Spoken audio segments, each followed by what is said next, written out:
इस वक्त हमारे साथ है सरोजनी नगर से जलीस खान जी। मैं इनसे जानूंगी कि बसपा सुप्रीमो ने अपना भाषण दे दिया है। वो उन्होंने एक मूल मंत्र दिया था कि जब तक वोट ना हो जो प्रत्याशी है वो अपना व्रत नहीं तोड़ेंगे। सर आपका बहुत बहुत स्वागत है द वॉइस में।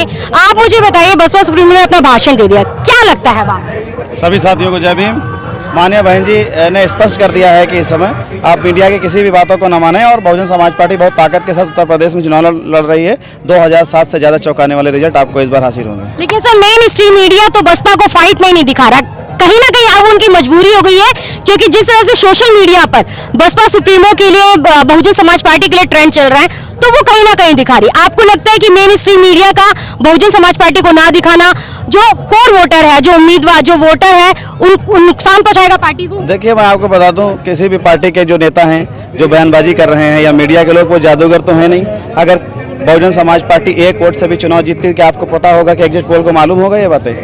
बहुजन समाज पार्टी बहुत लंबे मार्जिन से चुनाव जीतेगी और एग्जिट पोल अंदाजे से लिया जाता है और अंदाजा लोगों का गलत भी हो सकता है। बहुजन समाज पार्टी पिछली बार 118 सीटें 500 से लेकर 5000 वोटों के बीच में हारी थी। वो सारी सीटें इस बार बहुजन समाज पार्टी जीतने जा रही है। समाजवादी पार्टी के वोटों के प्रतिशत के हिसाब से अगर देख लें तो 2017 का जो चुनाव था वो प्रतिशत के मसले में बहुजन समाज पार्टी के पास वोट ज़्यादा था। लोकसभा का जो चुनाव 19 का आप देख लीजिए, वोट के प्रतिशत के मसले में बहुजन समाज पार्टी का ज़्यादा वोट प्रतिशत था। तो आप सोच लीजिए, जिसका वोट प्रतिशत जाता हो तो सीटें उसी की तो ज़्यादा आएंगी। मुस्लिम समुदाय से मेन स्ट्रीम मीडिया का कहना है कि जो मुस्लिम समुदाय है वो या तो सपा के साथ जाएगा या कहीं ना कहीं वो ओबीसी के साथ जाएगा।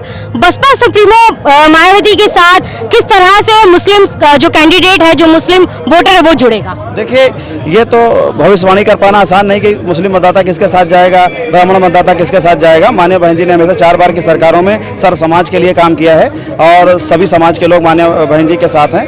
और अगर आप देख लें, हमारे पास सांसद भी सभी कम्युनिटी से, हमारे पास एमएलए भी सभी कम्युनिटी से हैं। तो सभी कम्युनिटी के लोग हम लोगों के साथ हैं और किसी एक समाज को हमको कह पाना आसान नहीं। और अगर देखा जाए तो क्या, जैसे मुस्लिम समाज की आप बात करते हैं, आप साबित कर सकते हैं कि सारा मुस्लिम समाज समाजवादी पार्टी के पास है? नहीं, मुस्लिम समाज हमेशा माने भाई, समाजवादी पार्टी तो बोलती है कि मुस्लिम जो कोर वोटर है उनका। देखिए, पिछली बार भी श्री अखिलेश यादव जी काम बोलता है कि नारों पर उत्तर प्रदेश 2007 में सरकार मतलब चुनाव में आए और सरकार 12 से 17 उनकी सरकार रही और काम बोलता है बहुत भीड़ इकट्ठा होती थी उनकी मीटिंगों में। इस एंगल से फोटो लेते थे वो लोग कि लगता था हजारों लाखों लोग वहाँ पहुँचे। और जब वोट का प्रतिशत जब हासिल हुआ तो बहुजन समाज पार्टी का वोट का प्रतिशत समाजवादी पार्टी से ज़्यादा ही था। सर, इस बार लग रहा है कि आपको बहुजन समाज पार्टी पूर्ण बहुमत से जीत पाएगी? बिल्कुल पूर्ण बहुमत से जीतेगी। जब 2007 में सरकार माननीय बहन जी की मिली तो किसी मीडिया ने 37 सीटें बताई, किसी ने 40, किसी ने 50। इस बार और पूर्ण बहुमत की सरकार भी 206 सीटें मिली।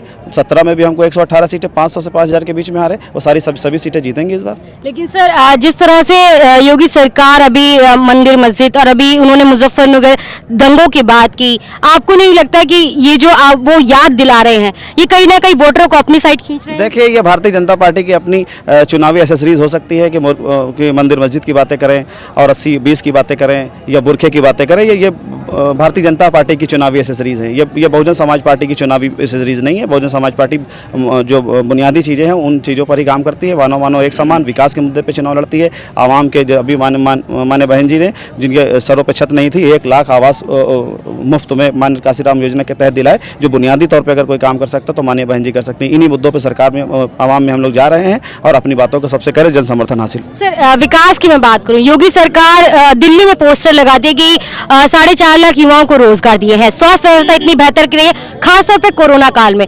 पुलिस प्रशासन, योगी सरकार कहती है कि हमारा इतना अच्छा है कि उसकी कोई बात नहीं है। इन पर आप क्या कहेंगे? देखिए, संकल्प पत्र भारतीय जनता पार्टी का जो पिछली बार का था, उसमें जितने भी वादे उन्होंने संकल्प पत्र में लिए तो वादे पूरे नहीं किए गए। और माननीय बहन जी कभी भी घोषणा पत्र जारी नहीं करती, लेकिन जो बुनियादी जरूरतें हैं, जो किसानों और मजलूमों और आवाम और किसानों की जो बातें हैं, वो हमेशा पूरा करने का काम करती हैं। माननीय बहन जी ने लगातार 4 बार की सरकारों में किसानों और मजलूमों की हित की बातें हमेशा की हैं और उनके वक्त में नियम और कानून बनाए गए, उनके हितों की रक्षा करने का काम माननीय बहन जी करती हैं। बहुत बहुत शुक्रिया सर। तो ये थे जलीस खान हमारे साथ, जिन्होंने बताया कि बहुजन समाज पार्टी की पूर्ण बहुमत की सरकार बन रही है। बबीता गौतम के साथ आप देख रहे हैं द वॉइस।